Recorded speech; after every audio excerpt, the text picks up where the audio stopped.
জনসংখ্যার দুঃখার্ত গীতা জ্ঞানম সমালভেত পিত্য়া গীতা জ্ঞানামৃতম লব্ধ্বা ভক্তিম সুখীং ভবেত। এই দুঃখপূর্ণ সংসারে গীতার জ্ঞানই একমাত্র সান্ত্বনা। 55 শ্লোক।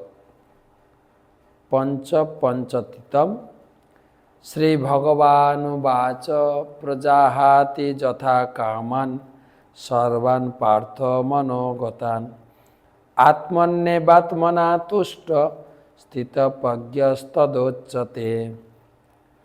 শ্রী ভগবানুবাচ প্রজাহাতি যথা কামান সর্বান পার্থ মনোগতান আত্মন্যেবাত্মনা তুষ্ট স্থিতপ্রজ্ঞস্তদোচ্যতে।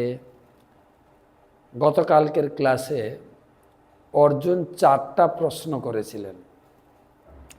স্থিতপ্রজ্ঞ ব্যক্তির লক্ষণ কি,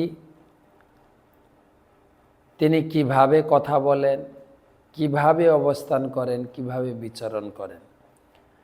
তো আজকের শ্লোকে লক্ষণ বলছেন যে প্রকৃত শুদ্ধ ভক্ত ভক্তিযোগ অনুশীলন করছেন তাকে বলে স্থিতপ্রজ্ঞ। সেই শুদ্ধ ভক্তের লক্ষণ কি, ভগবান উত্তর দিচ্ছেন।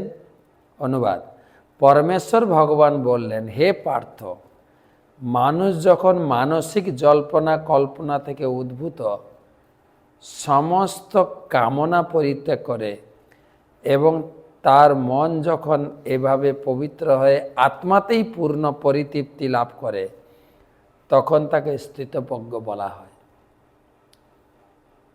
স্থিতপ্রজ্ঞ নিজের মন গড়া কিছু করবেন না, মন গড়া কিছু বলবেন না। কেবল শাস্ত্রে যা লেখা আছে, গুরু বৈষ্ণব যেটাকে সিদ্ধ করেছেন সেটাই তার মত। ভগবদ্গীতায় ভগবান বলেছিলেন ধর্ম হচ্ছে আমার মত। তা আমরা নিজেরা নিজে নিজে মত জুড়লে হবে না তো।